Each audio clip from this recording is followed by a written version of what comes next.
Hello, everyone, and welcome to the webcast. My name is Christine Dorsey Davis. I'm the Executive Director of the Ohio chapter of the American Planning Association, and I am your webcast moderator. Today is Friday, July 8th, yes, and we will hear the presentation Untold Stories, how a watershed partnership has resulted in flood hazard reduction and so much more. For technical help during today's webcast, you can type your questions in the questions box located in your GoToWebinar tool panel, and I will do my best to answer those technical questions. For your questions related to the presentation, again, just type those in the questions box as you think of them, and we will answer them at the end of the presentation during the Q&A. And it would be helpful if, when asking your question, you could identify which speaker you would like to answer the question. Coming up on your screen is a list of our sponsoring APA chapters and divisions for 2022. Thanks to all those participating sponsors for making these webcasts free and possible to members. Today, we are sponsored by the HMDR division, which is the Hazard Mitigation and Disaster Recovery Planning division. So thanks to you all for bringing this session together, and we look forward to listening in today. Up next on your screen are our next 3 upcoming webcasts. You can register for these and all of our upcoming sessions by visiting our website, ohioplanning.org/planningwebcast. And I will note that 99% of our sessions are held on Fridays from 1 o'clock to 2:30 p.m. Eastern Time, with the exception of Wednesday, July 20th. And this session will also be held from 1:30 to 3 o'clock Eastern Time. So if you are planning to register for that session, please note I have marked it all over the website, so hopefully everyone will be in the know. But again, register for these and upcoming sessions on our website. Today's session has been approved for 1.5 CM credits for live viewing. You can head over to planning.org, log into your My APA account, and from there you can either search by today's title or event number to log those credits. Both the title and event number can be found on our website. Again, just head over to ohioplanning.org/planningwebcast.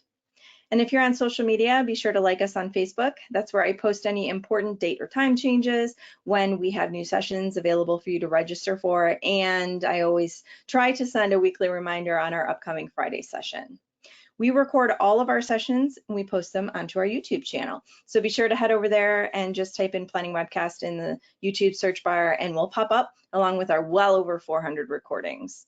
So be sure to subscribe to our channel so that you get notified when new sessions and new recordings are up and available to view.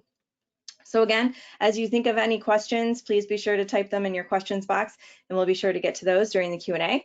And this is also a heads up that we do have 4 polling questions sprinkled throughout the beginning portion of our presentation. So be sure to stick around your computers there and participate. So with that, I am going to turn it over. Let's see here. Where's my sharing tab? Here it is. There we go. I'm turning it over to Laura with the division, who's going to kind of introduce things, set the stage for us. And Laura, I am kicking it over to you. Okay, do you see my screen? Yes, ma'am. Okay. Thanks, Christine, and thanks to the Ohio chapter for hosting our webinar. On behalf of the Hazard Mitigation and Disaster Recovery Division, welcome everyone to our storytelling session. Today, we are learning about a watershed partnership that is reaping tremendous benefits in the Lower Meramec. I'm Laura Backel, and it's my privilege to bring this story to you. Today, we will hear from Mary Grace Lewandowski, Jennifer Vito, Hal Grave, and John Kalklaser, each of whom will focus on a key aspect of the partnership. Then we will hold a Q&A session so you can learn more about how your jurisdiction can achieve similar outcomes. Thanks again for tuning in. Back over to Christine for the polls. Okay, so I'm going to go ahead and launch our first poll here. Let me change these controls over.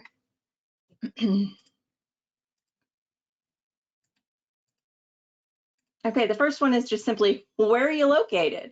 I only have a couple options here available. So if you're outside of the US, please just put that in the chat box and let us know where you're coming from. I'll give it a few seconds here. If you are on a mobile device, sometimes you don't have pop-up capabilities. So if you are on a mobile device and you don't see the polling question, that's probably why.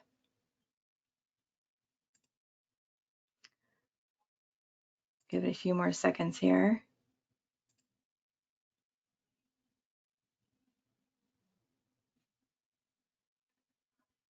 And again, if you're outside of the US, just type in that questions box where you're coming from. Oh, we do. We have someone from the UK. Welcome. Okay, I'm going to give it another second here.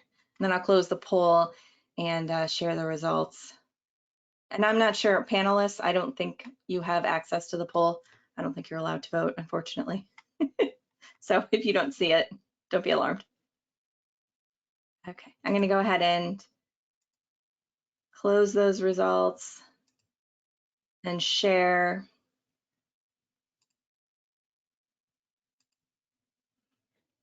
Okay, so it looks like we have 26 or 25% are from the Midwest, 25% from the Northeast, 26% from the Southeast, 8% from our Southwest area, and 15% are out West. So I'm going to go ahead and hide that one, and I'm going to share our second question right now. And we just want to know what your profession is. Are you a planner, floodplain manager, administrator? Are you an engineer, policy consultant? Are you in academia? And if not any of those, just go ahead and type in again in our questions box what it is that you do.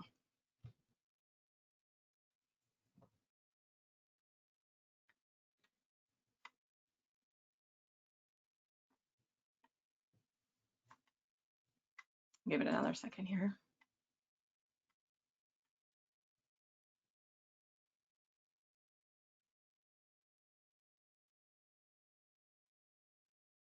Okay, I'm going to go ahead and close these results and share. Okay, 85% of us on the line, we're planners. 3% are floodplain managers, 6% are engineers, 4% policy consultant, 2% academia, and it looks like we have a couple folks coming in from emergency management. So that's who's on the line right now. And let's see here, what else? I think that's it for these two polls. I am going to turn it now. We'll have a couple more here after Mary Grace finishes up her presentation, but I'm going to kick it over to Mary Grace now to begin our presentations. And I see your screen and everything looks good. Okay, great. Thank you so much, Christine. Can you hear me okay? Yes, ma'am. Okay, great. Well, good afternoon, everybody. I'm Mary Grace Lewandowski. I'm the Director of Community Planning at East West Gateway, and I've worked in regional and environmental planning for at least 25 years, but have been in my current position since 2017. I also have the privilege of being the current ambassador for the Merrimack Big River Urban Waters Federal Partnership location. So I'm happy to be here today to share some background information on partnerships in the Merrimack Basin, the role that East West Gateway has played over the years, and doing planning work, facilitating partnerships, and then also talking about the role that the Urban Waters Ambassador has helped play in facilitating partnerships in the watershed that have resulted in extensive flood hazard mitigation planning that also incorporates green infrastructure. So I'll start with some background on East West Gateway and our planning work in the watershed for some context, and then I'll share about the Urban Waters Federal Partnership. So East West Gateway was formed in 1965 as a forum for cooperative planning. We bring together government officials, planning professionals, citizens, private sector partners who basically address issues that cross jurisdictional boundaries. So whether that be transportation issues, environmental issues, emergency preparedness, those are the kind of things we work on. We also have the designation of the Metropolitan Planning Organization, so we have Transportation Planning Authority for the region as well. So East West Gateway is a 8-county bi-state region. We're smack dab in the middle of the country. We are a bi-state region, like I mentioned. We have 3 counties in Illinois and 5 in Missouri that we do planning for. So the St. Louis area is really, very much a river town. We have 2 major rivers flowing through. We have the Missouri, which the confluence with the Mississippi is just north of the city of St. Louis. We also have the Merrimack River, which, if you can see kind of the blue squiggly line to the left of your screen in Franklin County, that's where the Merrimack River enters the St. Louis region, and it flows northeast, forms a border between Jefferson and St. Louis County in spots, and then enters the Mississippi just south of the city of St. Louis. So the type of projects that East West Gateway works on is really quite varied, but they all involve partnerships. We have Regional Transportation Planning Authority, so every 4 years we produce a long-range transportation plan, which looks 20 years out into the future to anticipate future needs. We produce the Regional Hazard Mitigation Plan for the Missouri counties of our region, and Jennifer Vitale will speak to that in a few minutes. And we also produce a Regional Plan for Sustainable Development, as well as our water quality and watershed planning, as in the Lower Meramec Watershed Plan. So back in 1978, the Lower Meramec was identified as a top priority in terms of water quality management needs. So generally speaking, when we refer to the Lower Meramec, it's generally the area where the Merrimack enters our region, kind of at that Franklin County border that I pointed out in the previous slide. So from that area on, East West Gateway produced the 208 plan, which identified improvements to sewer treatment planning in the area. A great deal of improvements have taken place since that time. And so, sorry, too far. After completion of the 208 plan, we continue our water quality coordination by hosting quarterly meetings of the Water Resources Advisory Committee, whose membership is made up of water and sewer districts, government agencies, universities, environmental groups, basically people who are working on activities related to water quality. We also produced the Lower Meramec Watershed Management Plan, which identified projects to address E. coli impairments in 3 sub-watersheds or tributaries to the Merrimack, which are located in southwest St. Louis County. And another plan I wanted to bring attention to is the Lower Meramec Greenway study. So this study was actually completed back in 1980. But what's interesting is that it was one of the first studies to specifically advocate for expansion of green space as an approach to addressing non-point source pollution entering the Merrimack. So the 208 plan identified expansion and improvement of sewage treatment systems, and the Greenway study identified green space as a way to filter pollutants.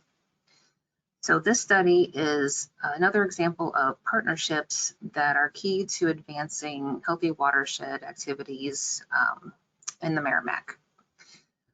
And it's interesting because while there has been significant development in the suburban areas of the region in St. Louis County, Jefferson and Franklin County, there's also been expansion of parkland that fronts the Merrimack River. So as envisioned in the Merrimack Greenway study, municipal governments, county governments, state parks, and state conservation areas have expanded along the Lower Meramec. Even within the last 5 years, as a result of hazard mitigation flood buyouts, green space and parkland has expanded along the Merrimack. So it's great to see a planning tool, from back in 1980, really having relevancy today in 2022. So now I'll share with you about the Urban Waters Federal Partnership and the Merrimack Big River location. So in 2011, at the national level, The Urban Waters Federal Partnership was established to reconnect communities with their waterways, particularly those communities that are overburdened or economically distressed. And it's done by improving coordination among federal agencies and also collaborating with community-led efforts at the local level as a way to improve our nation's waterways and promote economic, environmental, and social benefits. The Urban Waters Federal Partnership is supported by 15 federal agencies and more than 28 non-governmental organizations as well. So some of the 15 agencies include US EPA, US Corps of Engineers, FEMA. It also includes USDA and HUD, USDOT, Department of Energy, and NOAA as well, just to name a few. Now, the whole Merrimack watershed encompasses a significant geographic area. So as you see up in the upper right-hand corner of the map on the screen, that's the city of St. Louis and St. Louis County. So you can see that the whole basin is quite large. It actually includes 3 Huck 8 watersheds. And it starts near the Merrimack. It flows for about it starts near the Ozarks. So it flows about 200 miles northeast to the confluence with the Mississippi River. The rivers, both the Burbus and the Big, which drain to the Merrimack, provide numerous economic, social, and environmental benefits, as well as being primary drinking water sources for communities along the river and for the St. Louis area. So the whole partnership has been, or the whole watershed has been a part of the Urban Waters Partnership since 2011. Staff from the U.S. Army Corps of Engineers held the ambassador position from 2014 to 2019, and that is when East West Gateway took over as the ambassador. So what's interesting about this watershed is that some of the environmental issues in the basin have led to a significant presence of federal, state, regulatory, and resource agencies. The Urban Waters Federal Partnership has been critical in bringing these agencies together. Collaboration among these agencies is key to comprehensively addressing environmental challenges in the watershed. We know each agency has their particular roles and responsibilities, but in the areas where they overlap, that's where the ambassador helps facilitate conversations among agencies and identify collaboration opportunities. So some of the agencies active in the watershed include the Corps of Engineers, US EPA Superfund, US Fish and Wildlife, and then state agencies like Department of Natural Resources, Department of Conservation, and Health and Human Services, as well as nonprofits like the Nature Conservancy. So this partnership infrastructure among agencies led to the development of a collaborative communication strategy that provides a common language for agencies that are working on remediation or habitat restoration projects in the watershed, because often they have to work together and they're working with private property landowners in the watershed. Branding icons and communication tools were developed to raise awareness about the work underway in the watershed. And here's an example of a logo that was developed as part of the communication strategy. And this logo can be used by any agency that's involved in the partnership and involved in projects in the watershed. So now to the slide that is kind of brings this all together in terms of partnerships and what results from great partnerships over time. So in 2018, through EPA staff with the Urban Waters Federal Partnership and the Urban Waters Ambassador, we were made aware of the EPA Healthy Watershed Funding Program. The ambassador at the time was with the Corps of Engineers, St. Louis District, and he reached out to East West Gateway, the Nature Conservancy, and other Corps of Engineers staff who were actually working on a Silver Jackets project at the time in the Lower Meramec. And we have one of those staff members on our webinar today, Hal Grafe, and he will provide more detailed information about that project. But so it's unique because that ambassador role was able to reach out to all these different entities, and even within the different kind of groups within the Corps of Engineers, he was able to reach out to them. So the Corps staff, they were heading up the floodplain management plan for the Lower Meramec. Back in 2015 and 2017, there were significant flooding events in Missouri, and the Merrimack Basin was hit very hard. And so that really motivated people and galvanized support to do more studies related to flooding issues and start to identify mitigation strategies for local governments along the river. So Healthy Watersheds funding was pursued, and we were successful in receiving the funding. And so Wichita State Environmental Finance Center was brought on board to do work related to the Healthy Watershed. So EFC provided a comprehensive analysis of all flood-prone properties in each city and county in the Merrimack project area. They produced a cost-benefit analysis of 3 watershed options: floodplain restoration, flood-prone property acquisition, and open space preservation. So the analysis showed that over time, when healthy watershed options are applied, often the benefits equaled or exceeded the costs. So we have John with the EFC that will be providing a presentation later in the webinar with more detail on that project. So it's through collaboration with other local governments such as FEMA and USGS, as well as extensive engagement process with local governments along the river. The Silver Jackets project that the Corps managed, the Lower Meramec Floodplain Management Plan, that was completed in 2019.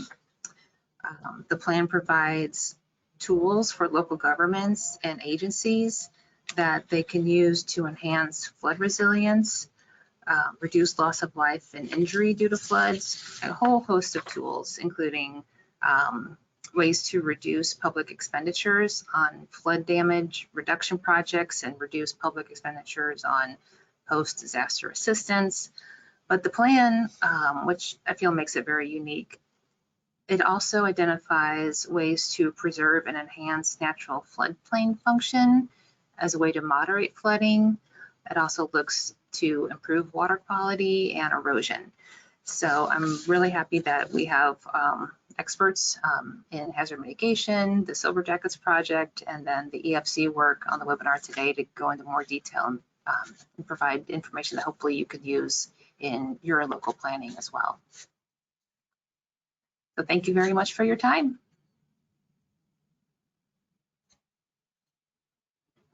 Okay, we're going to jump into our last 2 polling questions, and I'm going to launch this first one here. And it's simply, does your community experience any natural disasters? And if you do say yes, if you wouldn't mind typing in what you deal with into the questions box, and I'll kind of summarize those at the end of the collection here.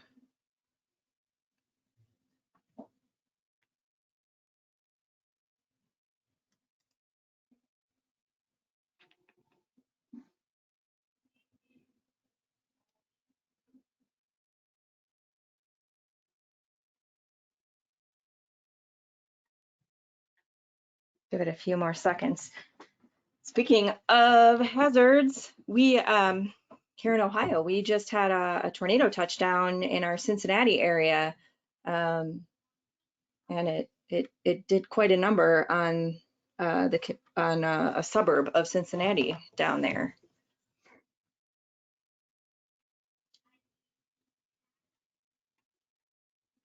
Okay, give it another second here.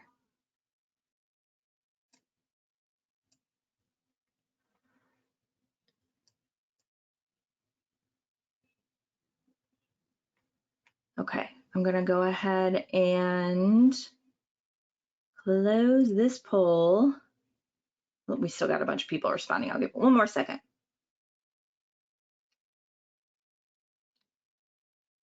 Okay, I'm gonna go ahead and close it. And I'll show you the percentages here. 86% say, yeah, we do experience natural disasters, and 14% say no. And those that typed in some responses, we have a lot of flooding, extreme heat. That's been a topic, planning.org, the planning magazine, and some of those interacts, if you get those emails, have been talking a lot about extreme heat lately. Coastal flooding, hurricanes, windstorms, tornadoes, again, flooding, wildfires, hurricanes, droughts, ice storms, a lot of severe thunderstorms, tornadoes, summer flooding, flash flooding, just severe weather, extremes, just extremes of everything. Drought, earthquakes, wind, hail, all the things. Basically, we have all the things here. All right, I am going to go ahead and launch our last poll here. And that's simply, do you have experience with hazard mitigation planning? Yes, I am responsible for a hazard mitigation plan. No, I'm not involved in hazard mitigation planning. Somewhat, I'm part of a team. And then finally, hazard mitigation, what's that? So if you are incredibly unfamiliar with hazard mitigation, then there's that option. So I'll give you all a few moments to answer that question.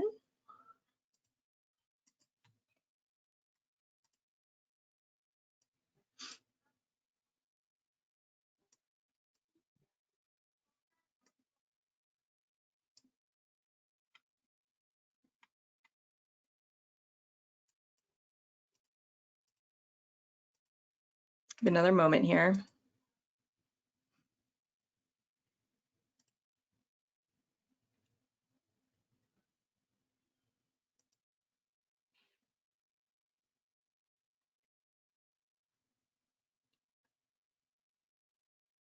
Okay, I'm gonna go ahead and close up this poll and share our results.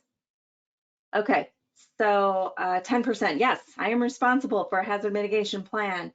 41% no, I'm not involved in hazard mitigation planning. 48%, which is our majority, somewhat, I'm part of a team that works on hazards planning. I guess I forgot that G there.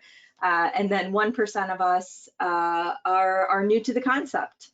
So I'll go ahead and close this down. I'm gonna hide that. And then I am going to turn the controls over to you, Jennifer, for our next presentation. Thanks all for participating in those polling questions. We like that.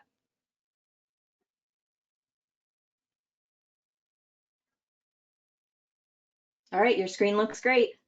Excellent, and thanks for the introduction. Once again, I'm Jennifer Vitale.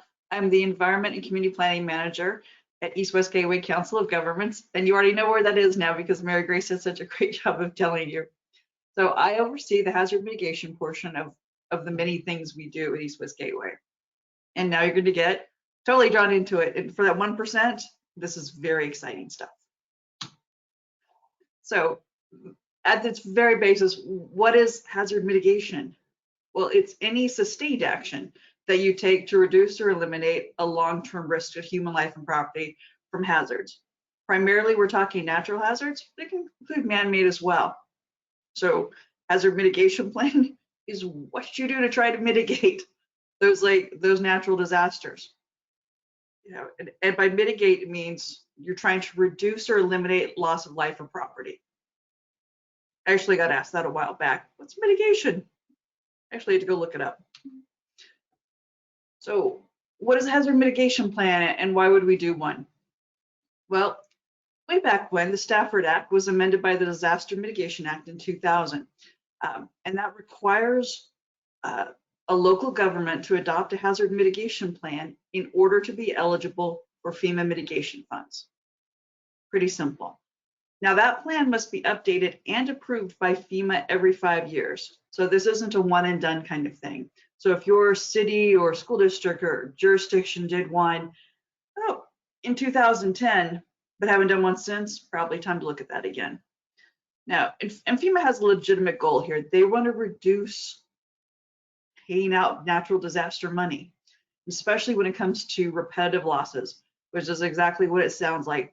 When you have that house that floods over and over again, or that sort of thing, that's considered a repetitive loss.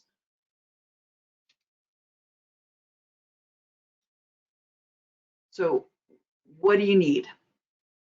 Well, first and foremost, in a plan, you have to have participation. So this means participation from your elected officials, your city administration type people, and it also means public involvement. You need to know what's in the community we're talking about. What does it look like on the ground? And what are the capabilities? What can it do during a natural disaster? And of course, this is a critical part, the risk assessment. What are all the natural disasters a jurisdiction can have happen to it? Like I said, this can be man-made, but by definition in a hazard mitigation plan, you have to have natural disasters. Man-made ones are optional. And you need mitigation strategies. So you need ways to address all of those potential natural disasters. And I do mean all of them. So if you have a community that's subject to tornadoes, floods, earthquakes, wildfires, volcanoes, tsunami, what have you, all of those actually need to be addressed. And then plan maintenance, because it's a 5-year plan, but it's still a living document. So FEMA wants to see what you're going to do about that. Now, what we do here in the St. Louis region, we have our St. Louis Regional Hazard Mitigation Plan. And we've been doing it since 2004, which was when they began to take effect from the 2000 amendment to the Stafford Act. So our first hazard mitigation plan was 2005 to 2010. And we're on 2020 to 2025 now. Luckily for us, our numbers are even. It makes it easier to remember. And our plan is all about the natural disasters. We actually don't include any man-made because there are other regional strategies that do address those. And I should point out at this point, this is a regional plan. This isn't a local plan or a county plan. This covers the 4 counties on our Missouri side and the city of St. Louis. And what that means, there are 187 separate jurisdictions, which include the counties, cities, school districts, and about a dozen or so special districts that also fall into it, mostly ambulance and fire districts. Key part to remember about hazard mitigation plans is that participation in them is completely voluntary. We don't, hold a gun to anybody's head about participating, but you will need it like later on if you want mitigation funds. And I should also add, participating in the mitigation plan doesn't affect a community's ability to receive disaster funding at all. There's a different side of what FEMA does, right, which is the disaster recovery and mitigation. Disaster relief money is never affected by whether or not a community has participated in a plan. So a little bit more on the outreach component. The active participation. For FEMA, this means not just showing up at a meeting. It means being an active part of identifying what their abilities are, their risks are, and what their strategies need to be. And details about how the public was engaged. In our most recent hazard mitigation plan, for the first time, we introduced an online survey. I hadn't done that before. And this is pre-COVID. So I'm sure something we'll continue to do, because no one wants to come to public meetings anymore, it turns out. And what's the community profile and capabilities? Like I said, what does it look like for the community on the ground? What's the geography? How many rivers are there? Are there valleys? Are there slopes? Are there volcanoes? And when it comes to capabilities, it includes how a community would respond to a disaster. So that includes not only your police and fire department response from standard emergency response, also how many hospitals? Do you have air ambulance capabilities? At the very basis, can the community declare an emergency? Can the mayor or whoever order evacuations? Are the building codes current? Always important. And then of course, risk assessments. What happens in that given community? Does it flood? Tornado magnet, earthquake, wildfires, tsunami. And that risk is determined by looking what happened within at least the last 10 years. So how many tornadoes have you had in the last 10 years? How often have you flooded in the last 10 years? How many ice storms have you had? How many droughts? And like I said before, all of those risks then need mitigation strategies, every single one. So, and that runs the entire gamut from tornado safe rooms to earthquake retrofitting, flood buyouts, which I'll talk about more later. You're reducing the amount of vegetation around homes. All of those are valid strategies. And this is also where you put in things like how you actually communicate whether there's a disaster coming, because you're going to lose a lot more life if the public isn't warned about it. And then, of course, planned maintenance, which I touched on. Ooh, let me circle back though, because flooding is so important here in our region.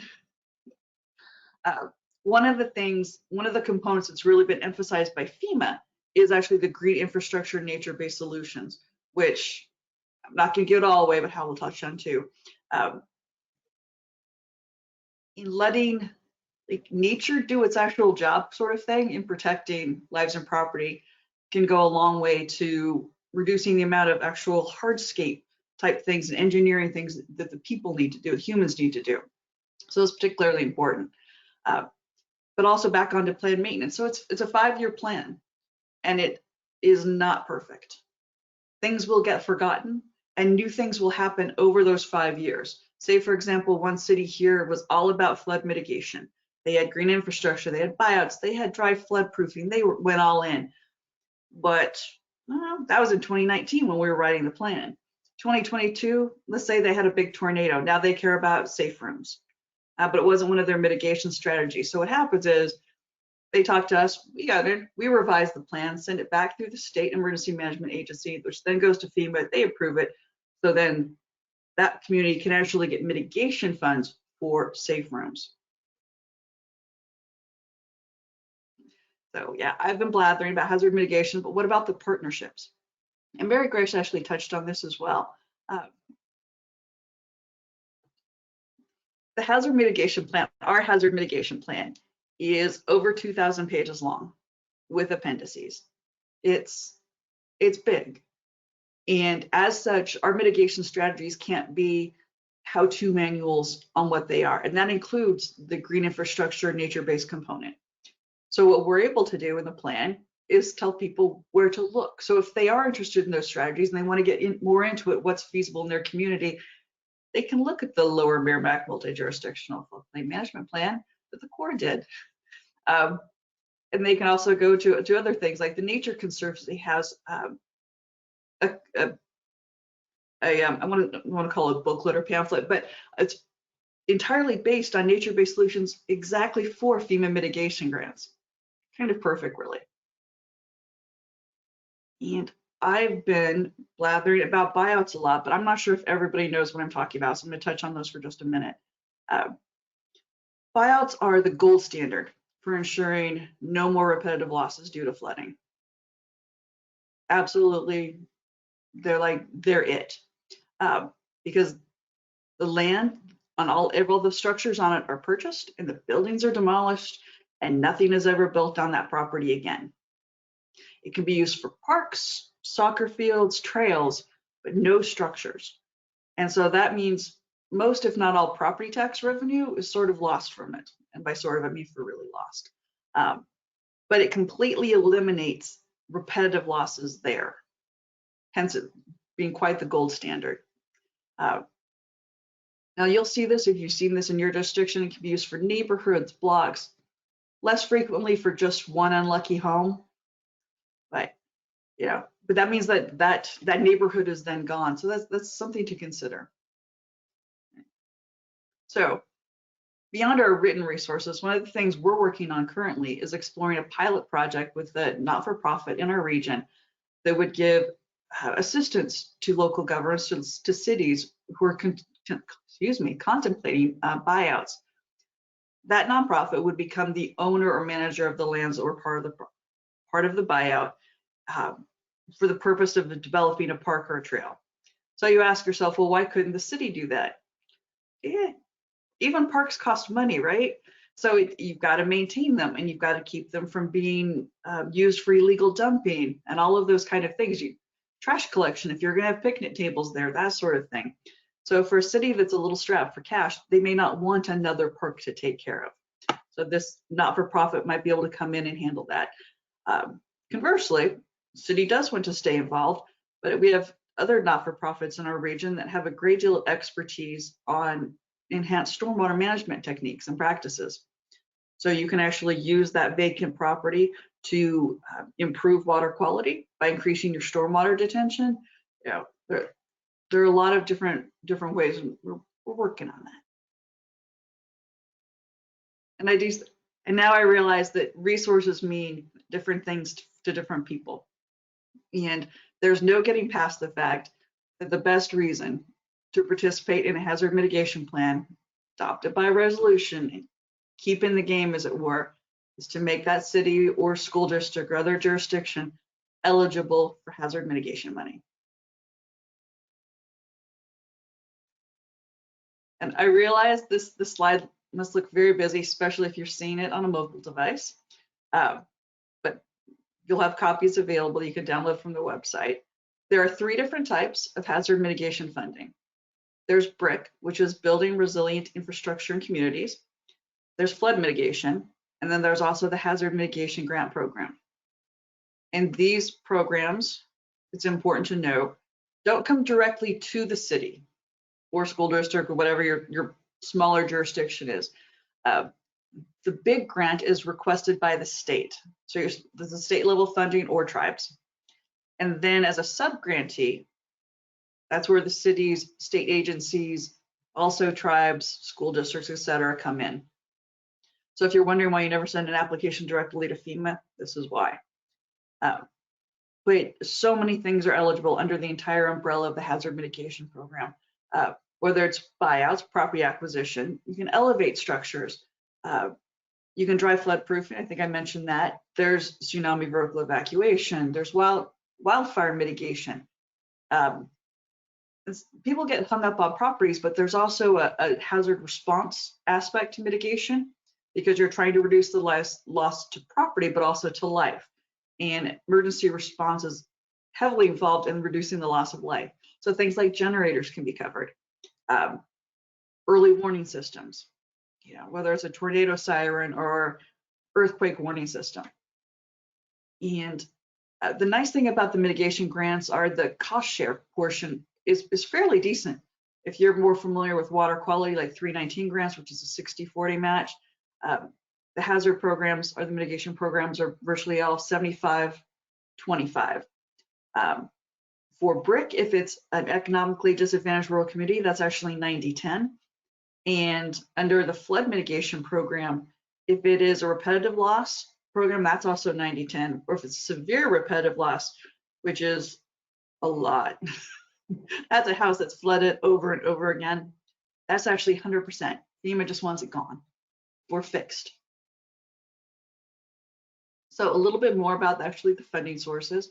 So BRIC is, it doesn't depend on whether or not a natural disaster has been declared.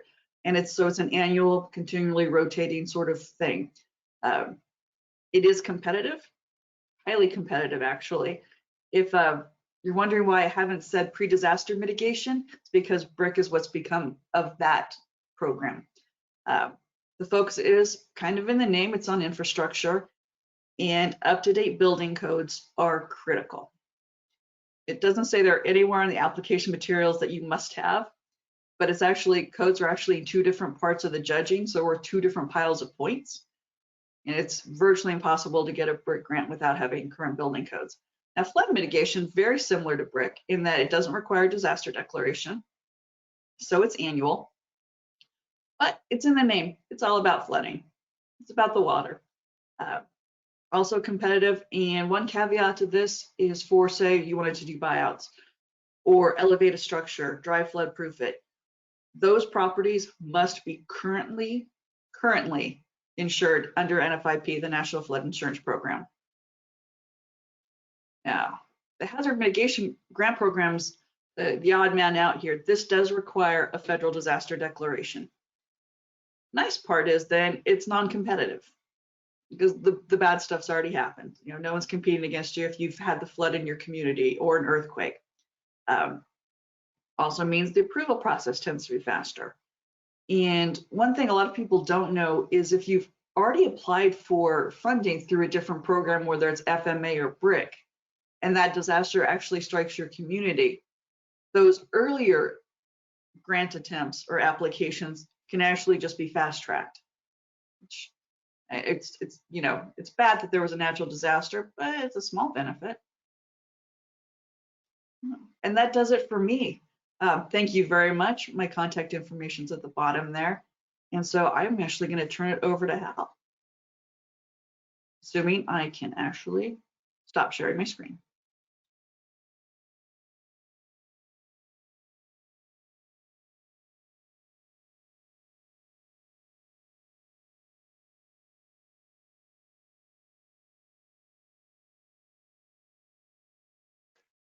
Hi, everybody. My name is Hal Grave. I'm a floodplain manager with the Corps of Engineers St. Louis District, as well as a project manager. And hopefully you can all see my screen here as it boots up a little bit. But yeah, so I'm here to talk about the Corps' role in the Lower Meramec Multi-Jurisdictional Floodplain Management Plan. So that's quite a mouthful, I realize, and we'll take this in bite-sized chunks. So basically, before I start, the Corps' role in this is to bring it together. So the Corps' tasked with working on the country's water resource issues, and this is obviously one of them. And so we, protect people from water, protect water from people, make water useful. Those are kind of our main themes with the Corps of Engineers. And so what we did here is the Lower Meramec Basin got hit pretty hard the last few years with flooding. And the Corps' role was to bring everyone together at a multi-agency framework and try to identify a blueprint for each of the communities in the Lower Meramec Basin. So what was brought up a little bit before, I think Mary Grace showed a little bit different version of this map, but here in the upper right corner is the city of St. Louis. And then, the Burbus River here, the Merrimack River, if you can see my pointer, and then the big river all converges to the Lower Meramec Basin. So there's a number of communities of the Lower Meramec Basin that got hit pretty hard with flooding the last couple of years. And it took more than one agency to bring together all the resources. So if you remember right, there was a Christmas flood and a New Year's flood. So December 2015 going into 2016. There was also the spring flood of 2017. And so each one of these gauges in the Lower Merrimack River set a record. And so, one by one, each community reaches out to the Corps, reaches out to the state, reaches out to everybody just saying, hey, we need help. We're not quite sure what to do. We're not quite sure what grants to even apply for. We need some planning help. Will you please come help us? And so that's kind of how this evolved. So there were major disaster declarations during those time frames. And so there was both individual and public assistance. Most of the counties in the Lower Meramec Basin were both individual and public assistance eligible. And so that's kind of the background, that's kind of the framework of our starting point here. So I think one of the main items to talk about today from the Corps' perspective is the Silver Jackets program. What is it? So let's just start with the logo down here. What is Silver Jackets? Where did that name come from? Whenever you go to a disaster, post-disaster, so FEMA wears blue, Corps of Engineers wears red, USGS wears green. So everybody has their color, their branding, so you can recognize someone for whatever agency they're from. And so the idea in around the 2005, 2006 timeframe is, let's bring everyone together and help. So if you took all those colors and put them together, what would you have? And so at the time they came up with silver, and Silver Jackets was the logo that they adopted. And basically, if you remember nothing else from my presentation, what is Silver Jackets? It's interagency flood risk management.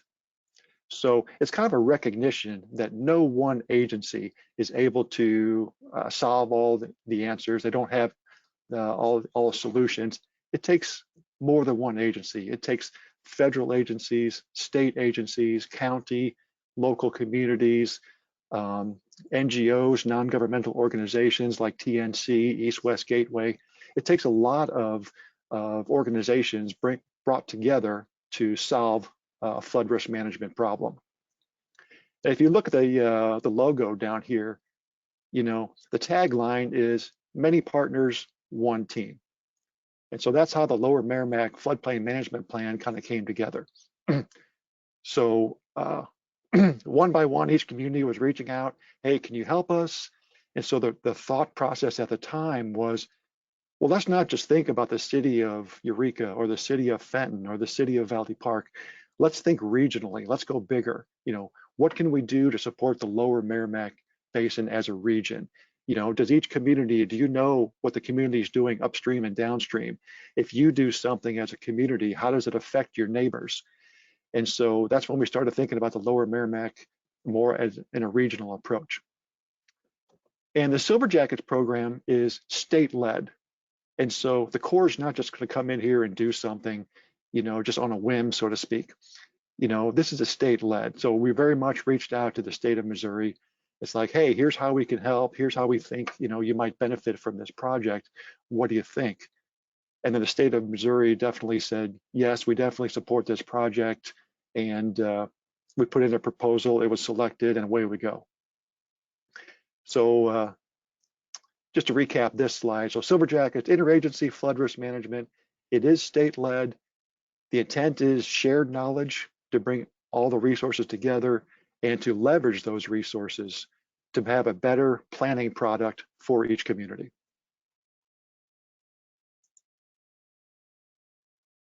And so the way the Silver Jackets project works is we have to put together a proposal, and every agency, both federal, state, local, and non-governmental organizations, we kind of sketch out, you know, who's doing what, so to speak. And also, as we put pen to paper, it's kind of a commitment from each agency. You know, some agencies will help with, you know, meetings, for example. Some agencies have data. Some agencies are willing to go out and get new data, like high water marks. Some agencies are very good at mapping capabilities, like USGS and their flood inundation mapping efforts. So everybody has their expertise. And so the Silver Jackets proposals are a way to capture everyone's expertise, capture everyone's contribution, and leverage everyone's resources. And the Corps' role is to bring it all together in that framework and to facilitate that. So we're the ones that are scheduling the public meetings. We're the ones that are, you know, typing the report and staffing it around and things of that nature, as well as adding our technical expertise. We've got hydraulic engineers, structural engineers, mechanical engineers. Obviously, Corps of Engineers has a lot of good, smart engineers, but we also have other categories. We've got good economists. You talk about benefit to cost ratios. You know, is it smart to do a levy, or you're better off to do some buyouts? You know, a lot of that starts with the economics. You know, there must be more benefit than cost before you pursue a certain solution. We also have regulatory folks to keep you out of trouble in the regulatory framework. There's 404 permits, 401 permits, 408 permissions that are granted, things of that nature. And so the Corps has got a multidisciplinary team that supplements all the other partners. And the intent is to bring it all together to produce one floodplain management plan for the Lower Meramec Basin. And so what's interesting with this project, the Lower Meramec Floodplain Management Plan, you know, after those two floods I mentioned, we had a group. There's maybe 3 cities and 1 county. And you know, we started with a basic partnership framework. So by the time we submitted the proposal, we're waiting on funding, then another community reached out to us saying, hey, we want to join in on this. We like where you're headed, and we want to join. And then another county, and then another county. So we started with kind of a bare bones partnership of maybe 8 entities, and we ended up with about 18 partners. So we had 8 cities, 3 counties, state agencies like Missouri Department of Natural Resources, and we also have Missouri's State Emergency Management Agency. There's other federal agencies like EPA and FEMA and USGS. We've already mentioned the Nature Conservancy and East-West Gateway Council of Governments. And so all that, we ended up with a larger partnership than when we set out. And that's all great. So the more the merrier. one of the basic tenets of Silverjack is to be transparent. So everything that we've done, we've shared with the public, both before our analysis and after our analysis, to let them know what the results were. Ultimately, there were 942 flood-prone structures in the Lower Meramec Basin. If you add up all the mitigation recommendations, it totaled $92 million. So as each community starts to go out and seek those funds, start to do those grant writings, they now have that framework, structure by structure. Some structures are recommended for buyouts, some are recommended for wet flood proofing, dry flood proofing, sewer check valves, things of that nature.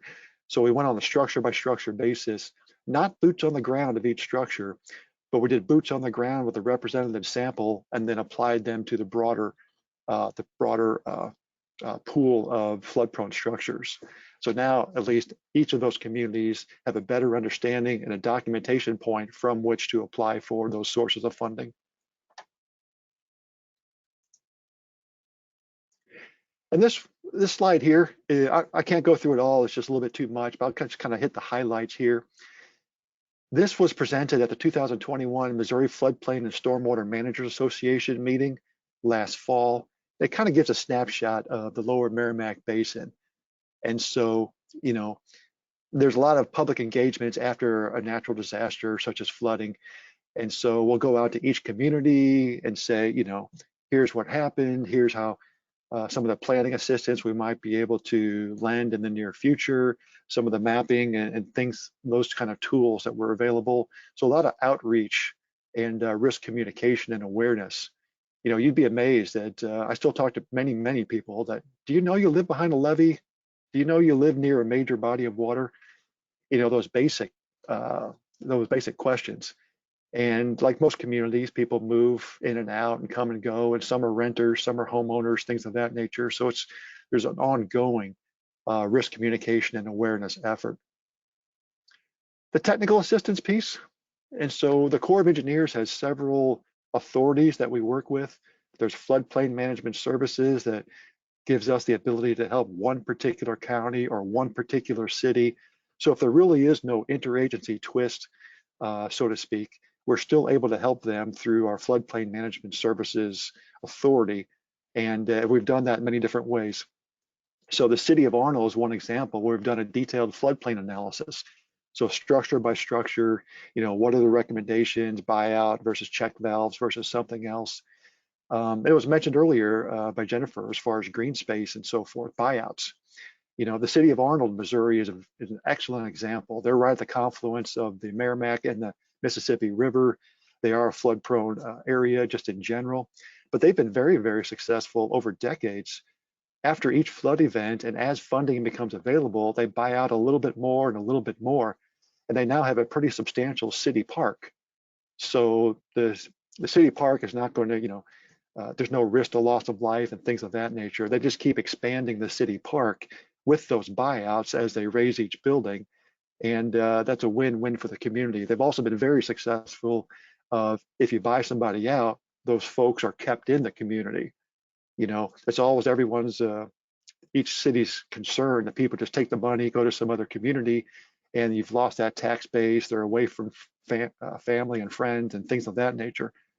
But the city of Arnold has done a great job of expanding their city park, removing flood-prone structures, and keeping that community cohesiveness.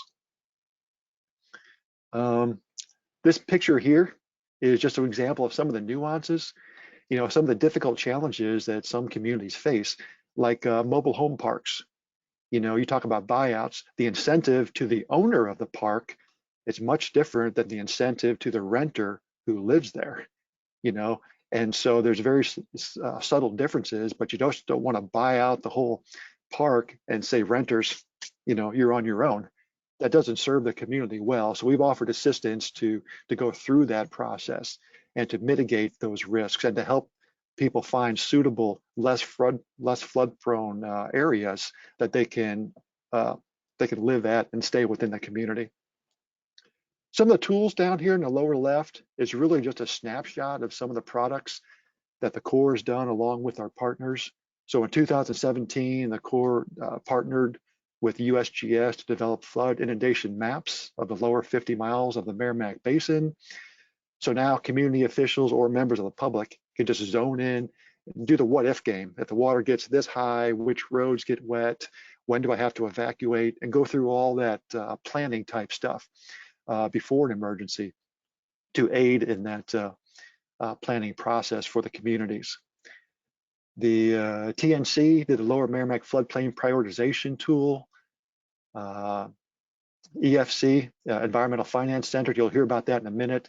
The Merrimack, the Healthy Watersheds option and floodplain management, and then of course funding opportunities. So not all of this is a core centric endeavor, absolutely not. So Silverjack is the name of the game, is interagency, and every agency has an opportunity to contribute.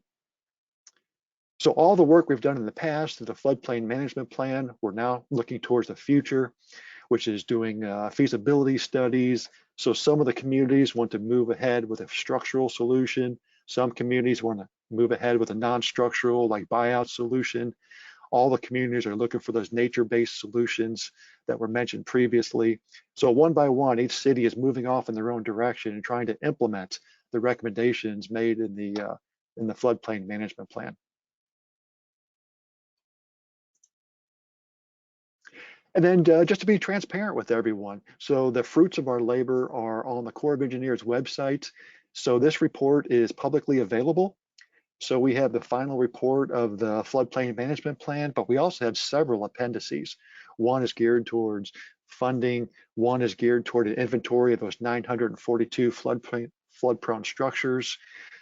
So people, the public, can go in there and just do a word search for your particular address, see if it's in the study. If so, what is the recommendation?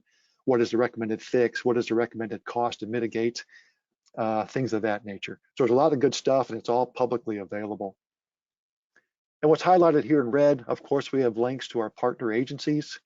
So to TNC, to East-West Gateway, to USGS, to SEMA with their floodplain priorities, Environmental Finance Center with their Healthy Watershed. So whoever we've partnered with, we've got links to go to those other tools that are available to help the Lower Merrimack Basin citizens. And just a little mention here down about public meetings. This was back before the pandemic. So we did have a series of 3 public meetings to tell everyone, here's what we're going to study. We want your input. And then a series of public meetings throughout the Lower Merrimack Basin to say, here's the fruits of our labor, here's the results. We recommend this for this community and that for that community. And we try to be as transparent as possible, getting all the partners together for both the initial public meetings and then the final public meetings to convey as much as possible to the public, explain to them how to mitigate the risk. And that's all I have for my presentation. Again, my name is Hal Grave. There's my contact information. There's 2 other gentlemen that are also points of contact if anyone has any questions. And with that, I will turn it over to the next presenter, which is John. And John, you should have control.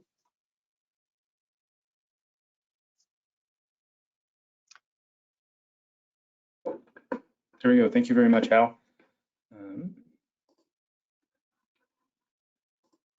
Are you able to see my screen? Looks good, thank you. Perfect. I was hoping I hit all the right buttons. So just real fast, I'll kind of go over what the Wichita State Environmental Finance Center, what we did for this Merrimack Watershed project. So we developed kind of 2 components that Hal and both Mary Grace have discussed. The first one would have been a cost-benefit analysis, kind of looking at the benefits to a community of these healthy watersheds, and then also a funding tool that allowed people kind of within the Lower Meramec watershed to see the different funding sources that were available for them. And so we'll take a quick just overview of those 2 components. So why did we pick a cost benefit analysis? Excuse me, too many buttons. One, we wanted to look at kind of that flood-prone property acquisition that Hal was just talking about a moment ago. And we wanted to look at, what would happen if we replaced,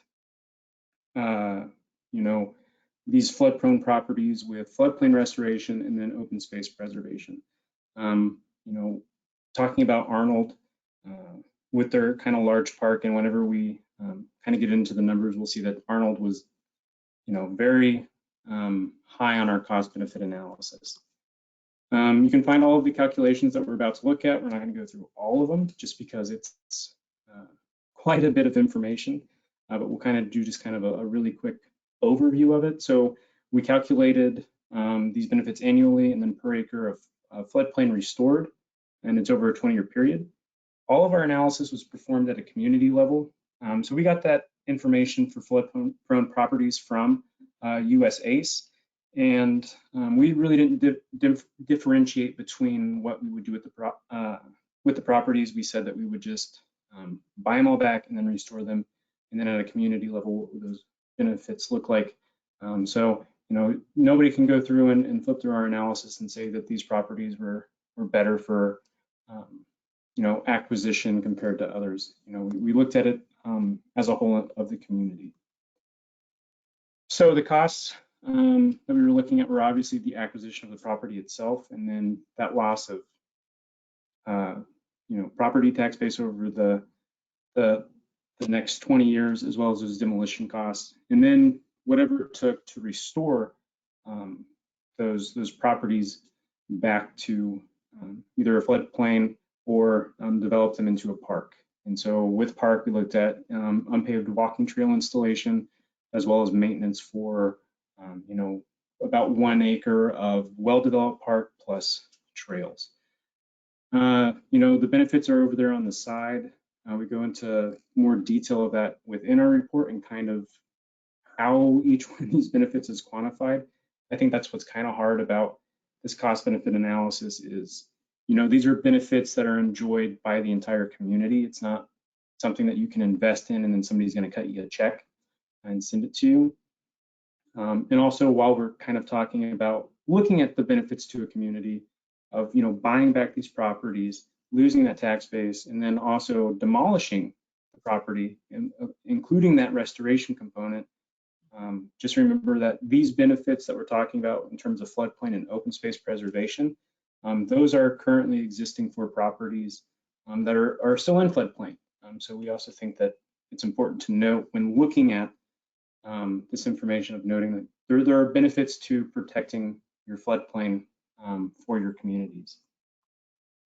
So just kind of a quick overview of what a cost benefit analysis score is and how we used it. So if it was greater than 1, the benefits outweighed the cost. If it was less than 1, the costs, so acquisition, demolition, those outweighed the benefits, and obviously 1-to-1, you know, costs are equal to the benefits.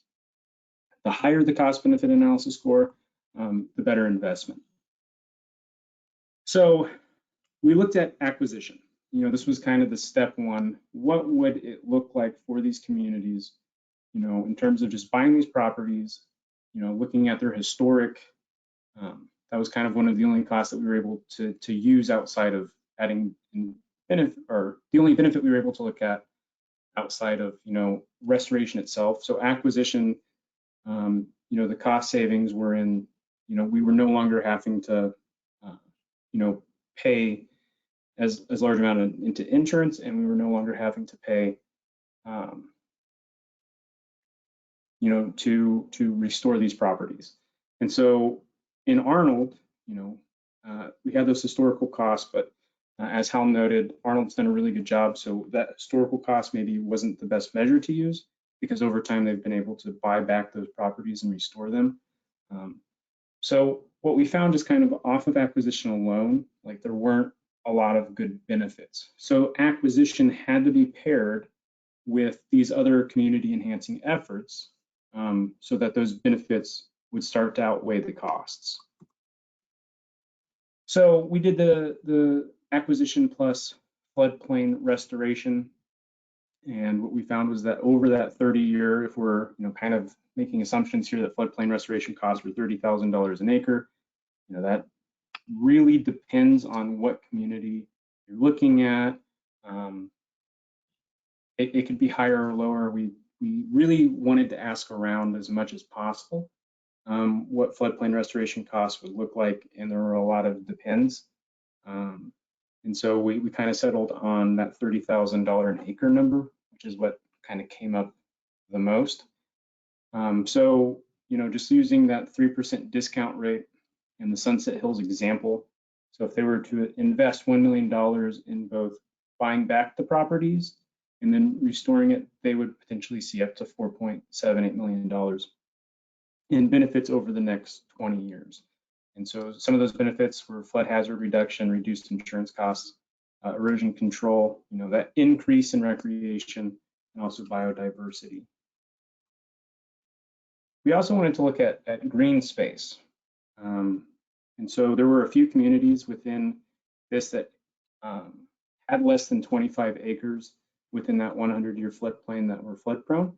And that was Kirkwood and Wildwood. So we said that we would develop 1 acre of land in the park, and then we would use floodplain restoration.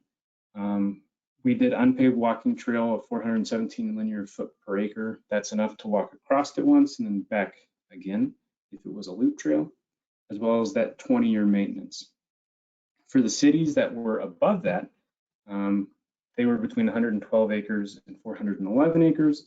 And so we said, roughly speaking, about 1 acre per every 99 acres. So 1% of our acreage that we'd buy back, we would develop into these parks. And then when we were looking at the county level, it was a lot larger.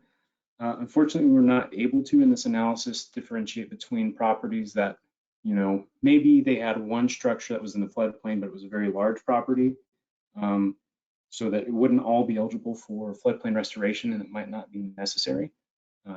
So just make a note of that.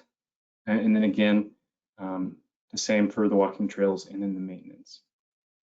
And so once we built these models of what it would look like, we found, again, that the benefits outweigh the cost. You'll see on there kind of those red numbers as we get higher into the discount rates. You know, those communities characteristically were high in industry, high commercial use in the areas that were flooding. So the property values were very, very high. So you don't get nearly as much benefits for what you're having to buy. And then also those demolition costs for those larger properties were a lot higher. But what we found, kind of broadly speaking, at a community level, a lot of areas would see, you know, the benefits greatly outweighing the costs. And again, like, I want to say that we, you know, cost benefit analysis, typically whenever we look at this, you know, you think about that. If we put our money over here and we invested it in something, we are going to get, you know, that money back plus whatever our CBA score is. And I just wanted to reiterate here that this is not necessarily the case when we're talking about floodplain restoration. These are benefits that are going to be enjoyed by the community as well as people who are visiting your community. So just when talking about this, it's always important to note that nobody's going to be cutting a check on this. So just kind of a quick overview of our takeaways. You know, you can't just do flood-prone property acquisition. You have to pair it with something else. And we have to ensure that the benefits outweigh the cost. Acquisition, you know, what would balance best? You know, the city of Arnold, as Hal was saying, has done a very good job of this on that park enhancement. But what other options might be available for us that could make this acquisition more beneficial to our communities? And for most communities, along the Lower Meramec, this cost-benefit analysis, it really showed that investment in healthy watersheds, they were cost-effective. You know, they have those long-term environmental, financial, and safety and quality of life benefits. So I'd encourage you to read the report. You know, I'm not really able to do much justice kind of with this quick overview, and that'll be something that is sent out at the end of this webinar. The second component that we were examining was kind of that how to pay question, and Hal mentioned this tool a moment ago. We're looking at, you know, we gathered together all of the different funding opportunities, and we built built them into this database. And so you're able to, if you can see here, kind of those highlights, you're able to select which ones would be most beneficial to you. So you could say, I'm a local government and I'm interested in floodplain restoration. What incentives are out there for me to do that? You're able to differentiate by, what type of entity you are, all the way from local government, nonprofit, the various municipal governments that were around, but also for individuals as well, so property owners. And then, the type of assistance that you could get, and then match, no match. So there were quite a few resources that went into this project. A lot of them are available kind of at the federal level, so it is useful outside of Missouri.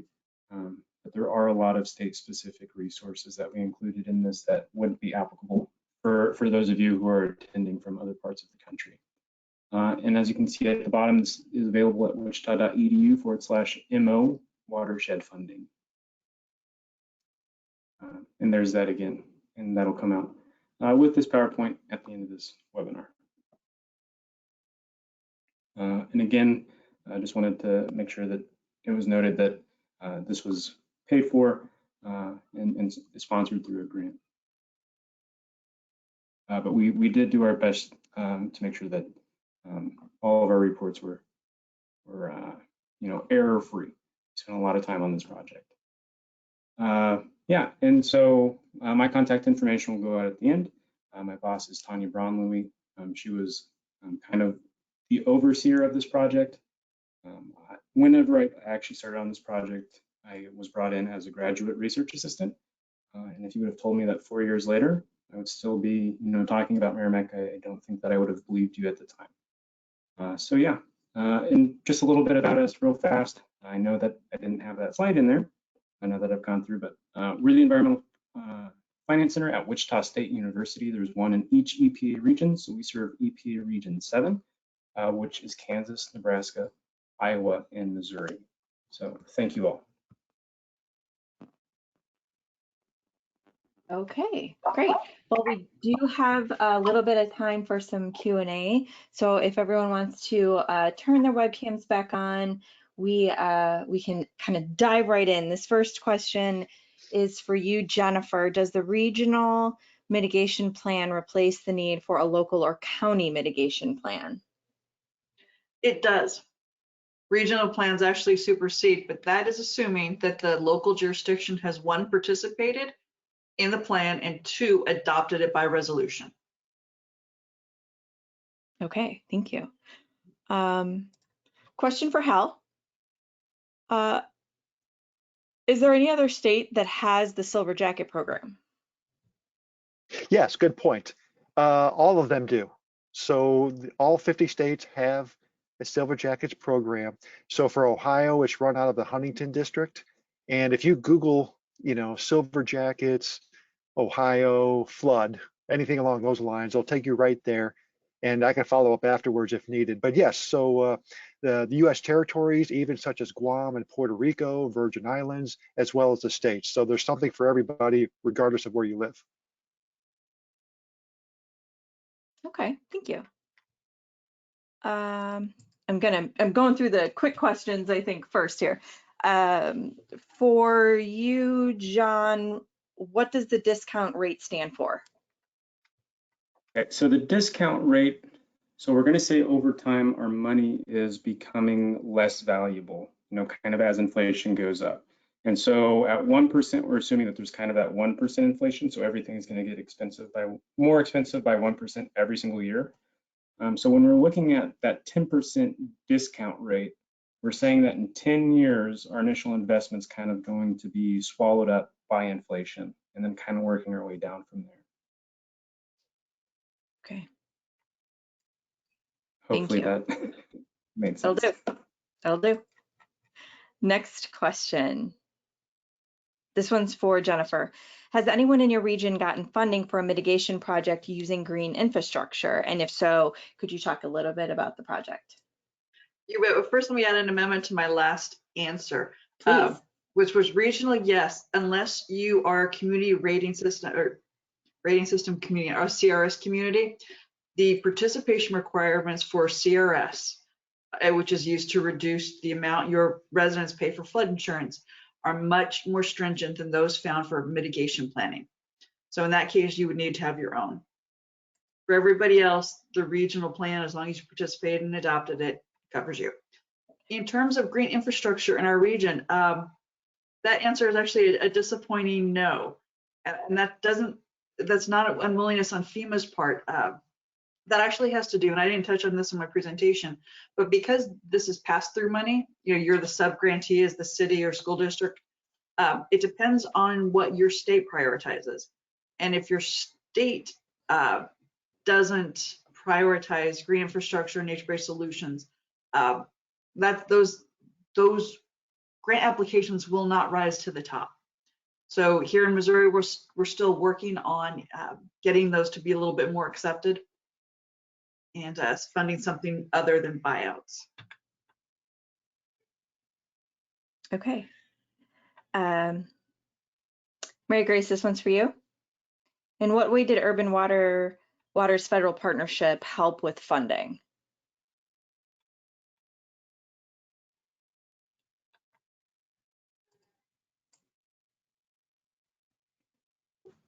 What's really unique about the partnership is the level of communication that the ambassador kind of facilitates.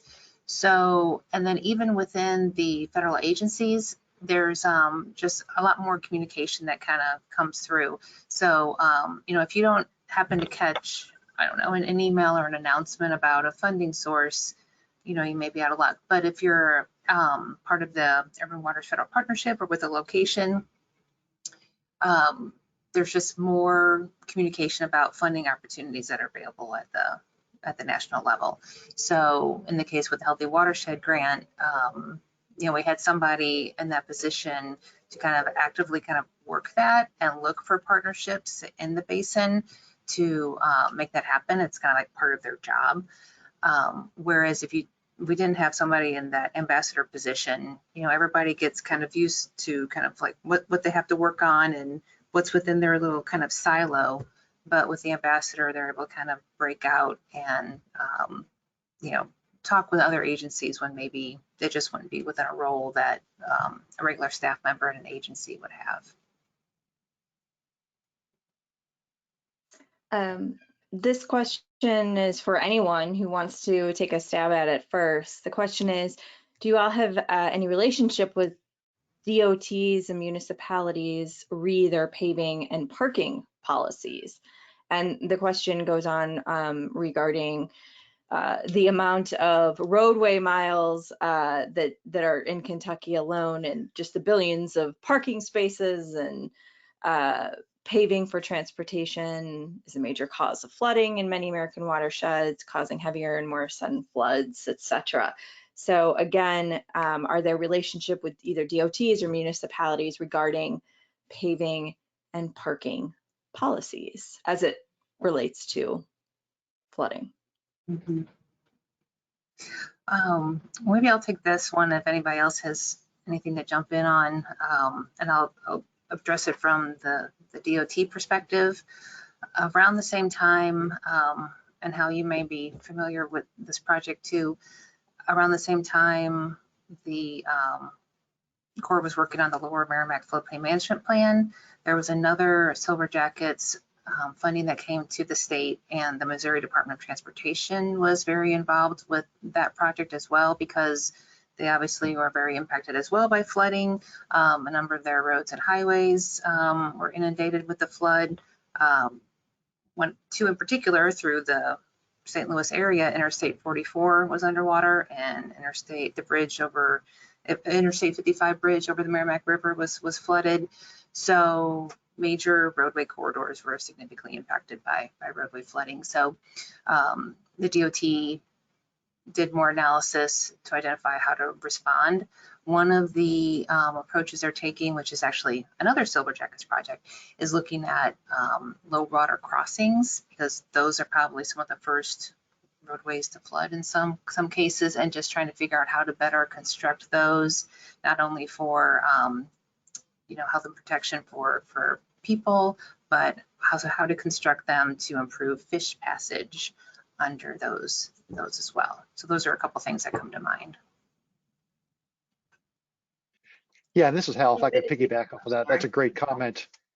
That's a great comment. And so to answer your question, yes, the partnership here has some relationships with DOT, but they tend to be project specific. So we were focusing on the floodplain management plan, the closure of 4 major highways that Mary Grace just mentioned. But right now we do have a request for low water crossings, but we have yet to receive a request to go down the road to study paving, parking, things of that nature. Not that we won't do it in the future, we just have not yet had that request. Impermeable surfaces, like parking lots, for example, just tend to be impermeable. Those can and are recommendations in hazard mitigation plans. So they're there for cities to learn from, like, okay, if we change our ordinance to require this, then that absolutely can help.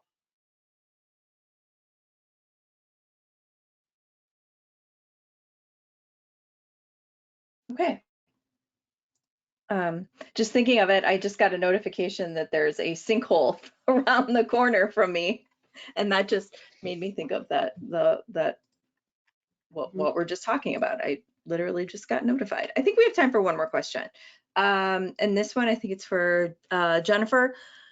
Can my city apply directly to FEMA for mitigation grants? No. Okay. Why? What do we do? Who do we use? Our state and tribes, and all the rest of the money is passed through. You would be a sub grantee. Okay. Everyone, I did put some links in your questions box there that you might be interested in. Also, there's going to be any links or anything that were mentioned within these presentations. I'm going to combine all the presentations together and post them as a PDF on our website, so you can download a copy of all the slide decks. And as a reminder, we are recording the session and we'll post it onto our YouTube channel. I'll probably get to it sometime on Monday. And don't forget to head over to our website, ohioplanning.org/planningwebcast, to register for all of our upcoming sessions. So thank you to the HDMR division of APA for hosting today's session, and all of our panelists. This was a great collaboration, a great group of folks that we have put together. We had some great questions come through from our attendees. So thanks to everyone for joining us. Thanks to all of our attendees for joining us. Have a great weekend, and we will talk next time. Thanks, everybody.